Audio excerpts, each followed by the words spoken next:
Hello, friends. Steve Stockton here with you. Welcome to my latest episode. Today, we're going to bring back a lady that I'd talked to previously. This person is not among the missing, but there's a chance she almost was. I wanted her to come and share her story with you here. Annie, welcome in. Thank you. Thank you for having me. It's wonderful to speak to you again. And you've got such a fascinating story. I wanted to share it with the people here on my new channel. So I'm just going to give you the floor and let you tell your story, and then we'll go from there. Thank you, Steve, for listening to my story. It's very important that somebody can actually hear me. My story starts in about 1973, 1974. I was about 13 years old. My parents were recently retired from the military, and my father had bought a piece of property in central Missouri, about 137 acres. We had very, very few neighbors. The school was very, very small, and I was used to a lot of people, children to play with and talk to, but there was none. So I learned that we had a huge amount of property, and I explored it on a regular basis, and I absolutely adored the outdoors.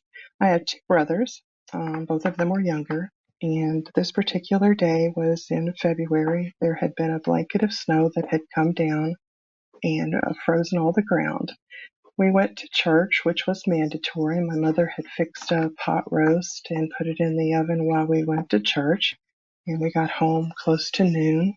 We ate our dinner, and my father asked if anybody wanted to help him get the tractor out of a creek. He called it a ditch, but it was kind of like a dry creek. He had gotten it stuck, and it was a ways back from the property. You could not see the house from the location, and the snow was kind of melting fairly fast, so the tractor would be stuck for a long time if we didn't get it out. So I went back with my two brothers and my father, and he put it in gear. Our little dog was with us. Put it in gear, and it kind of popped right out of the creek unexpectedly. And he asked if we wanted to ride back to the house via the tractor. And my brothers jumped at the idea, and I decided to stay back. It was warming up, and I was enjoying watching the snow melt, and the creek was starting to run the smallest little trickle ever. But it was showing some new stones, and I liked to hunt for little crystals and arrowheads. So I said I would stay, and my father and my brothers waved, and I could hear the tractor slowly going away, and the sound dissipated to where I couldn't hear it at all. Little dog had stayed back with me. She was not a small dog and not a medium dog, but she was a medium minus mixed breed, I guess I'll call her, but she was a little faithful companion. And she was drinking some of the water, and I was tossing some of the little rocks around and just listening. Where the creek is, it butted up against a fairly sharp embankment. I'd say it was about 65 degrees, and then it opened up into a flatland, which that's the part that I was kind of in, the flatland. I started hearing, or what I believe was hearing, a sound, kind of like a buzzing noise. I don't know if I was really hearing it or if it was just something that was implanted in my mind, but to me, it was a sound that I couldn't be familiar with. I looked around, looked up the hill, looked everywhere, and I couldn't figure out where the sound was coming from. So I thought, well, I'll just follow the sound. So I really wasn't paying too much attention in the direction that I was going. I was just following what I perceived as the sound. My little dog followed me as well. And as I was walking, I noticed that I was going in the direction of a small pond. I think the farmers would probably call it a bird nest pond. It was round, about 50 feet around in circumference and deep, and the bank was kind of sharp. The dog had crested the bank before I did, and I had on cowboy boots, and I was slipping on the sides of the pond to get up. I probably could have got up faster if I'd have taken my hands out of my pockets, but I didn't.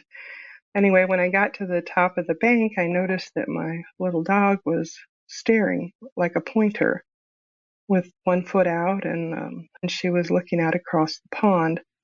I'd never seen her act like that. Slowly, I began to trace her stare across the pond, and I too became totally frozen in place, looking at this object, which was about 10 feet tall and about 5 feet wide. It was not like the Glimmer Man or how they describe the Glimmer Man. It was more like the white noise on a television whenever the channel goes off at the end of the night, for those of you that might remember it. Only this was semi-transparent. I could see through the object. It was a loosely formed rectangle that the particles moved inside itself violently back and forth. But like I said, it was semi-transparent. I could see through to the other side. As best I could tell, it did not move towards me or away from me. It maintained its shape. There was two solid, black, loosely formed circles. One was about 12 to 14 inches in diameter, and the other one was between 6 and 8 inches in diameter, and they were stationary and did not move. The larger one was towards the top of the object, and the smaller one was about halfway down, about a foot from the edge of the rectangle. I was desperately trying to figure out what this was in front of me. I didn't scream. I didn't yell. I actually couldn't move. I just stared in horror. Uh, the dog, to the best that I can remember, also maintained the same position. And in my mind, this whole event only lasted a few seconds. I came to realize much later that it obviously lasted a lot longer than that. At one point, I was able to take off running. The dog ran in front of me. I ran as fast as I could. I climbed over a 4-strand barbed wire fence with no problems. Like I said, the dog ran in front of me. Both of us ran up a glass-charred hill. I sustained no injuries. When I got to the house, the dog just disappeared. I'm pretty sure she went under the house. I guess it's not the house, it would have been the porch. And there was an old concrete step that I sat on, and all I could do was rock back and forth, back and forth. I had no idea what I'd seen. I had no idea what had happened. And I didn't even notice that it was now dark. And if you remember, my story started early in the afternoon. It was in February, where the days probably would be dark by 5 o'clock. When I had gone down there, it was about 1 p.m. after dinner, and when I returned to the house, it was dark outside. All I could do was cry. I couldn't mumble any words. I heard my mother calling for me from the front of the house. I couldn't do anything. Eventually, she came around close to the back, yelling my name, and I was able to stand up where she saw me. And I grabbed a hold of her for dear life, like I was dying, but I couldn't talk. She coaxed me into the house, where my father frantically tried to get me to say something, and about the only thing I could say is pond. And that was a staggered voice when I spoke. He got his rifle, his large rifle, wanted me to go with him, and I couldn't. I couldn't move. I became hysterical, and he went by himself. He came back, I don't know, about 45 minutes to an hour later, and he brought my boots, which apparently were sitting at the crest of the bank on the pond, side by side. I don't know how I left them there. I don't know if I jumped out of them or what happened, but that's all that was left. He asked me what happened, and I still couldn't talk. He said that the bank, I probably had seen some squirrels playing, and it startled me, and that I needed to just calm down. And it was at that moment that I realized that I had no explanation for what had happened, and there was no way that anybody was ever going to listen to me about the story. And I calmed down with my mother's coaxing and was sent to bed, and I never talked about the story again. In hindsight, as I was running back to the house, one of the things that has kind of bothered me over the years is I didn't look back. There was kind of, I don't know if it was a voice or just an implanted thought. It just told me not to look back. If I looked back, I would die. And whatever that thought was, I think the dog had it too, because she never looked back either. I mean, she was in front of me running full speed. She didn't look back. I didn't look back. We both got up to the house. She went and hid, and the only thing I could do was cry. To this day, I've never heard of anybody that's had a story like mine. I've been back to the pond several times. It's odd that after the event, my father had the structure of the pond dozed and changed. So I never saw that spot again. But for years, literally years, I felt like there was something still back there. It just never revealed itself to me. And that is my story. Wow, that is an amazing story. And just one question there. You talked about your father bulldozing it and changing the shape or the area of it. Do you think that had anything to do with what you encountered there, or was it just something he decided to do for other reasons?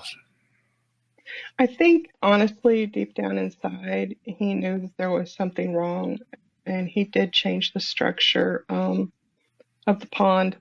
I think that he did it to kind of help me be okay, but being a strong European retired soldier, he was too proud to ever say anything to me or feed it into credence. Now, did they have any possible rational explanation for what it could have been, or did they just think that it was something anomalous, or did they sort of discount it altogether?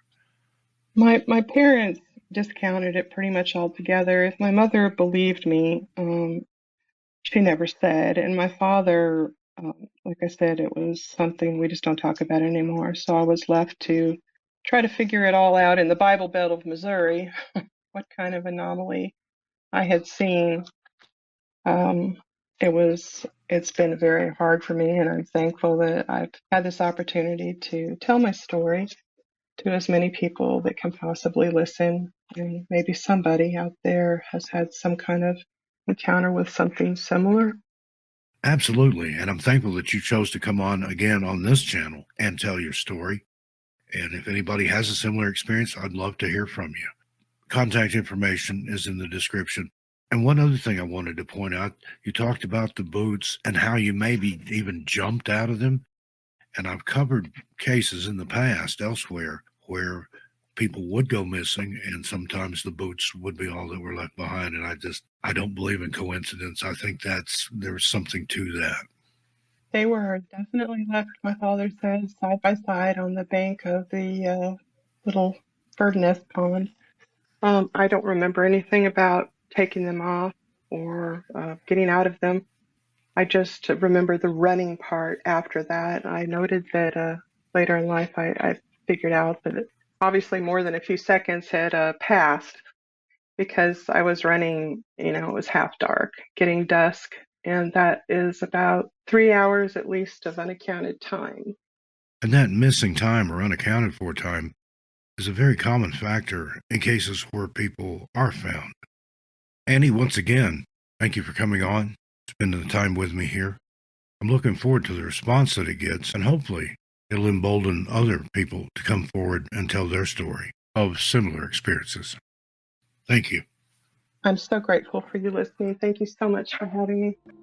Well, that's going to wrap it up for this episode. What an amazing story. I look forward to your comments, but please remember to be friendly and respectful. I look forward to the next time we can spend some time together, but in the meantime, I'll see you a little further on down the trail. Give your pets a big hug for me and tell them Steve says hi.